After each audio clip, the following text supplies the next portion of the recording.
То, что я туда пошел, я не жалею, потому что если бы меня не мобилизовали, я бы, наверное, все равно дома усидеть бы не смог, я бы, наверное, все равно пошел бы. Дмитрий Иванов выходит встречать съемочную группу в переулок у своего дома. Сильный, спортивный, красивый и уверенный мужчина. Тот, кто не знает о серьезном ранении Дмитрия Анатольевича, никогда не догадается, через какие терни прошел этот человек. Судьба как будто бы с детских лет готовила мальчишку к испытаниям. Он родился в Башкирии, рано потерял родителей. Тетя с дядей забрали Диму в Набережные Челны. Там он рос, ходил в школу, серьезно увлекался спортом. Если, как говорится, тренер хороший, то тебе будет нравиться этот вид спорта и, как сказать, будет желание заниматься. И когда пришел на борьбу, да, я прям с первого дня понял, что вот оно, да, то, чем я хочу заниматься, и хорошо занимался. Вот так до армии занимался борьбой. После окончания школы Иванов отслужил срочную службу в армии, 2 года в разведке на Кавказе. После демобилизации он уехал работать на север водителем. В дальних суровых краях его все устраивало, и в Татарстан Дмитрий возвращаться не планировал. Но от судьбы, как известно, не уйдешь. Судьбу звали Марина. Приехал к другу на свадьбу. И с этой свадьбы так и остался в Казани. С тех пор вот так и живем с Мариной. С той свадьбы. С Дмитрием мы познакомились очень давно в школе. Это со школьной скамьи, получается. Их привели в наш класс, перевели. У нас был класс девочек, их перевели к нам. И все, мы дружили. В принципе, в школе просто дружили компанией. А в 2013 году мы с ним встретились. Это была вообще случайная встреча. И вот с этого момента мы семья. Получается, 11 лет. Такого настоящего мужчину я никогда не встречала. Вот от слова «настоящий». Сейчас таких мало, честно сказать. Тот человек, который не оставит никогда в трудную минуту, всегда поможет, надежный. Потом появилась дочка, поэтому наша радость, папина копия с таким же характером, как и он. Вообще моего ничего нету. Такая же она воин, спортом занимается. Когда началась специальная военная операция, Дмитрий Анатольевич, конечно, как все, следил за событиями на Украине. Но в один момент семья, работа, дом остались в другой жизни. Позвонил товарищ, сослуживец, сказал, вот ему повестка пришла. Я прям так удивился, думал, как так пришла вроде. Мы уже не молодые, думаю, чтоб уже по 40 лет уже было вроде как. Так как наших ребят уже, с кем я служил, в срочку их забирают, значит, придут за мной. В принципе, я уже морально был готов к этому. Когда даже позвонили, сказали, я даже не удивился. Сказал, все, понял, говорю, все, приехав, меня уже здесь ожидали, уже вручили повестку. Спрашивать разведчика о его службе – занятие почти бессмысленное. Никаких имен, дат, названий, направлений. Даже между собой в ходу только позывные. Ива. Такой был у Дмитрия. Как я всегда говорю, когда у меня спрашивают про Димку, Димка – это лучший парень на земле. Для меня он как образец разведчика. Это прямо истинное лицо разведчика. Как можно описать это? Холодная голова, чистые руки и горячее сердце. Это именно про него. В нем я всегда был уверен. Он по большей части занимался прикрытием моей непосредственной работы. То есть за моей безопасностью. Всегда он шел первым. То есть он более опытный разведчик, был старшим разведчиком. Знал, как пройти, где пройти.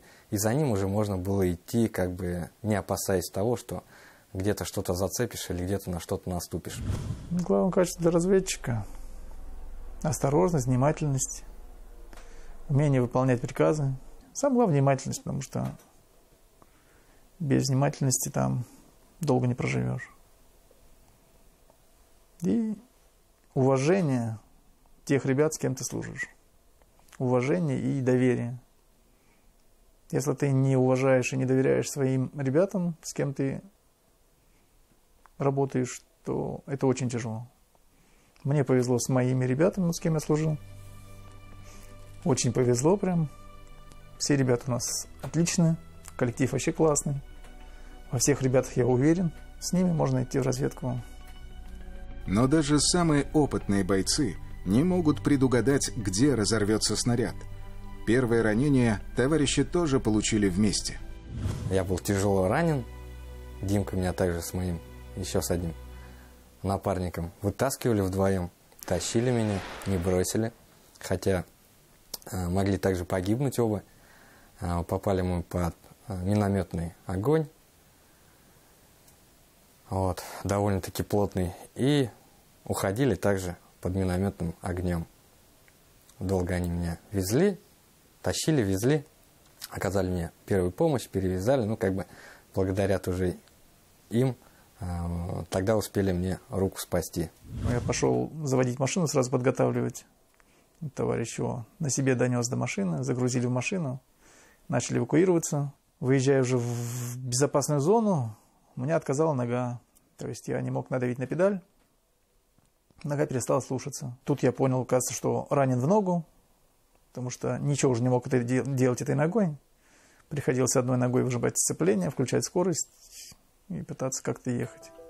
Дмитрий даже не стал сообщать жене, что ранен, а после госпиталя смог приехать ненадолго домой. Приехал ко мне на работу, просто мне позвонили, к вам там пришли. Я думаю, ну кто пришел? Я не думала, что он даже приедет, а он, оказывается, после ранения лежал в госпитале. Неделю был здесь и опять уехал. Даже ему он не был ни в каком отпуске, сразу же туда уехал, потому что я поеду к своим. Все. У нас даже... Он всегда был такой, даже сейчас. Я хочу туда. Это, видимо, его призвание. А через несколько месяцев, в июле 2023 года, Марине позвонили уже посторонние люди. И это сообщение разделило жизнь их семьи на до и после. Дмитрий Иванов получил второе ранение, очень тяжелое. Подорвались. Пострадал командир, товарищ мой сзади, который шел. Осколочное ранение получили они. Но у меня получилось так, что раздробил он кости на ногах. Из машины я вылез. Ну и командир с товарищем подбежали, оттащили меня от машины, потому что машина загорелась. То наложили жгуты, и все, и эвакуировали меня. Тоже в безопасную зону, там же загрузили машину и отвезли меня уже в госпиталь. Мне позвонили, для меня было шоком. Я только спросила, живой, и сказали, живой. Его на вертушке отправили уже дальше, в госпиталь.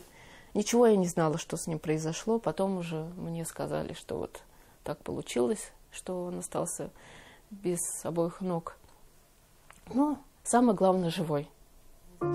Марина тут же помчалась в Москву, в госпиталь к мужу, который был в тяжелом состоянии. Врачи не хотели ее пускать, но она уговорила, разжалобила и прорвалась в реанимацию. Приехала, увидела человека, который не падает духом никогда. Он улыбался. Он удивился, что я приехала. И даже тогда он улыбался, хотя он был в тяжелом состоянии, как бы бледный такой, все, но все равно он улыбался. Поначалу, пока в Москву не попал, было, да, очень тяжело. Прям очень тяжело было, потому что я не понимал, что я буду делать, как я буду продолжать жить. Как-то было вот... Пустота какая-то была, что ли? Нет, попав в Москву, девчонки с реанимацией прям, как будто вот мы с ними уже полжизни знакомы. И вот так они меня добродушно приняли, так поддерживали прям. Типа, не переживай, еще будешь бегать, показывали видео, ролики, как там ребята без одной ноги ходят там на протезах, как ребята там занимаются спортом. Потом показали мне видеоролик тоже, как парнишка молодой, без двух ног, тоже как у меня, тоже занимается, на беговой дорожке ходит, на велотренажере, педали крутит. И меня прям так вдохновило то, что да, оказывается, жизнь продолжается. Спасибо им огромное, конечно. Благодаря им вот понял, что ли, что не все кончилось, оказывается. А когда жена приехала, так все вообще уже прям понял, что все хорошо. Сейчас Дмитрий живет как раньше. Водит машину, делает всю мужскую домашнюю работу, ходит в спортзал. Этой зимой даже проехался на коньках, дочка уговорила. А летом собирается снова встать на ролики. В их гостеприимном доме часто собираются гости. Он ремонтирует машины, вот это его. Он также вот с огородом, он также перекапывает все. Вот то, что несмотря на то, что он на протезах, ничего не поменялось. Да, есть какие-то моменты, там трудности, как бы не так это быстро делается, как раньше, но ничего абсолютно не поменялось в нашей семье. Наша опора, наша защита, наш любимый папа. Сегодня Дмитрий Анатольевич активно поддерживает тех, кто остается на передовой. Он уже несколько раз съездил в зону СВО с гуманитарными грузами. А ему самому помогают близкие, друзья, сотрудники филиала Государственного фонда «Защитники Отечества» по Республике Татарстан. Дмитрий Анатольевич шикарно занимается спортом, он его любит, этот спорт. И поэтому по согласованию с ним мы подали заявку в Поволжский университет физкультуры наш. Осенью, я думаю, что он поступит в это учебное заведение и будет учиться, и в дальнейшем будет преподавателем по адаптивной физкультуре. Посадить дерево, построить дом, вырастить детей, защитить Родину. Все эти жизненные цели Дмитрий Иванов выполняет, как и положено, настоящему мужчине.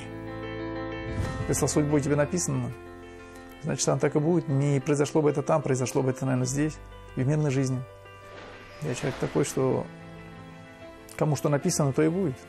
Если тебе суждено умереть, то умрешь. Суждено тебе жить, ты будешь жить. А тут повезло выжить. Я считаю, надо жить дальше. Дал тебе Бог второй шанс. Еще один шанс жить дальше. Значит, будем жить дальше.